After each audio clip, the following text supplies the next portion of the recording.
Hai, nama saya Ailin Candakusuma Effendi dari kelas 10I absen 1. Yang pertama, Bapak perkenalkan namanya dulu, terus nama jabatan, terus nama gereja dan alamat gereja. Oke ya. Jadi nama saya tuh Pastor Stefan Busono. Saya mengembalakan di IGF City Park Medo ini. Ya, jadi Jalan Medo Raya Medo 27. Dan saya mengembalakan berarti di tempat ini sudah hampir 11 tahun. Tapi sebelumnya kan kita sudah ada di tempat lain. Jadi kita hampir 11 tahun ada di tempat ini. Jadi itu. Kalau boleh tahu di tempat lain itu di Dulu kita ada di Jalan Supriyadi. Jadi dulu kan kita tuh di Supriyadi itu kita masih kontrak mungkin selama 10 tahun juga mungkin 10 tahun. 10 tahun, terus akhirnya dikasih kepercayaan Tuhan untuk kita bisa beli di tempat ini. Akhirnya kita ada di tempat ini. Jadi kita di tempat ini dari tahun 2011. 2011 sekarang ya berarti 12 tahun ya, 11-12 tahun itu. Nah, itu. Saya mulai pertanyaannya ya. Ya. Menurut Bapak, sejauh mana pengaruh negatif gaya hidup modern mempengaruhi remaja, khususnya remaja Kristen, serta dampaknya bagi keluarga dan remaja itu sendiri itu gimana? Jadi memang kalau perkembangan global kan kita tidak bisa pungkiri, artinya kita tidak bisa mengelak. Ya, jadi kan ada kemajuan sekarang serba globalisasi, IT, kita nggak bisa mengelak, kita nggak bisa, aku mau ada di gua aja lah biar nggak dilihat orang, nggak bisa. Jadi kita harus bisa menyikapi dengan baik. Jadi kalau di gereja ini caranya ya menyikapinya ya kemajuan itu harus baik, tetapi harus diimbangi dengan iman, dengan pengenalan. Ya, jadi apalagi kan sekarang orang itu sudah kadang nggak perlu tanya sama Tuhan, tanya sama Mbak Google. Oh ya, kita lihat Google sudah. Oh, ini ada Google di sini, nggak perlu tanya Tuhan. Tapi itu kan apakah boleh? Ya boleh, tapi kan kita kan kalau dengan Tuhan kan nggak demikian. Jadi ketika ayat itu baik, sebatas ayat itu untuk kebaikan. Tapi apakah ayat itu bisa jahat, bisa dipakai kejahatan? Misalkan menipu itu toh ya, misalkan judi online dan sebagainya itu kan jahat. Bagaimana kita menyikapi dengan perkembangan zaman itu ya kita harus kembali kepada iman kita. Gereja harusnya mengajarkan ranah-ranah yang harus dilakukan oleh anak-anak muda. Jadi artinya gini, gereja nggak bisa menutup pintu dengan IT, nggak boleh. Gereja harus, karena itu adalah IT juga bisa dipakai untuk kemajuan Injil Tuhan. Jadi harus dibekali anak-anak dengan baik. Artinya sejak dini mereka harus dibekali dengan takut akan Tuhan. Itu sih.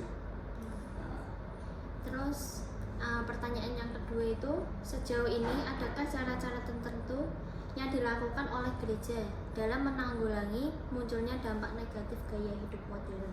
Oke. Jadi kembali ya di pertanyaan awal tadi, perkembangan kemajuan modern tidak bisa kita elakkan. Kita pasti ada di dalamnya. Tapi gereja cara menyikapi supaya tidak terseret di arus yang tidak baik, gereja itu harus misalkan gini. Kalau di tempat kita tuh ada namanya iCare. iCare itu seperti kayak Komsel, Family Altar gitu ya. Tujuannya apa? Membina mereka. Jadi kita ada satu persekutuan untuk anak-anak. Supaya apa? Ya supaya mereka punya lingkungan yang baik. Kan lingkungan itu mempengaruhi kita. Ya. Lingkungan itu bisa membantu kita, juga bisa meracuni kita. Nah, makanya gereja harus punya wadah yang baik. Apa sih penyalurannya? Mungkin bisa olahraga dengan teman-teman. Misalkan kalau di kita ada namanya dulu futsal. Itu kan futsal terus bulu tangkis.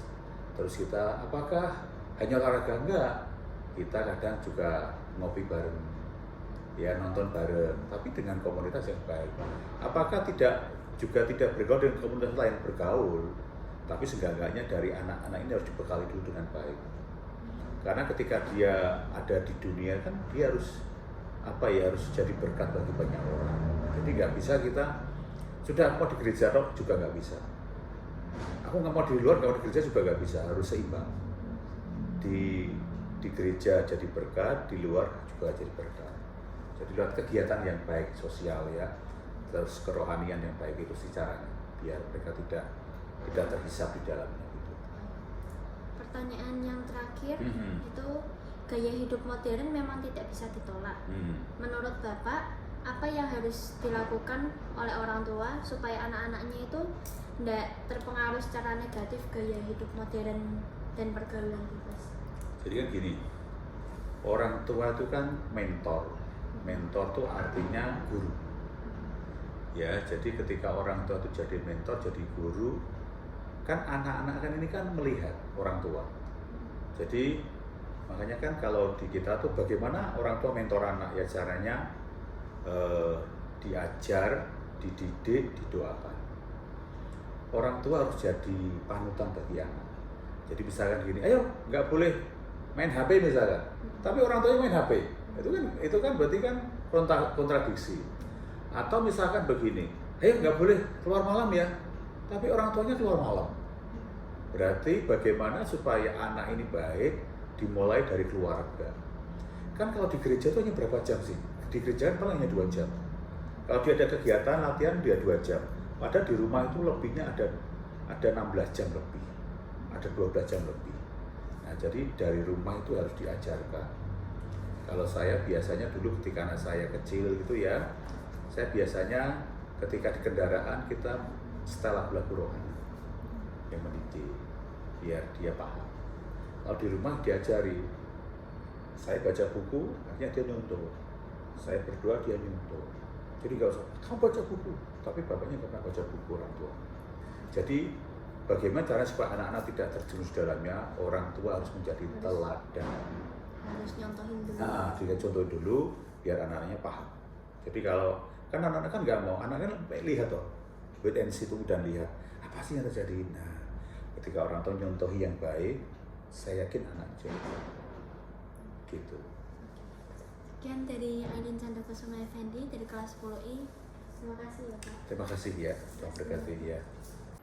Jadi kesimpulan yang dapat kita ambil dari wawancara tersebut yaitu perkembangan zaman sekarang khususnya perkembangan IT tidak bisa ditolak. Oleh karena itu kita harus menyikapi dengan baik dengan cara diimbangi iman kepada Tuhan. Sebagai orang tua harus memberikan bekal dan contoh sejak dini dengan mengenalkan Tuhan. Yang saya ambil dari Bapak Pendeta Stefanus Busono yaitu mengajarkan kita harus menjadi berkat bagi banyak orang di luar maupun di dalam gereja. Terima kasih, sekian dari Ailin Candakusuma Effendi dari kelas 10I. Bye-bye.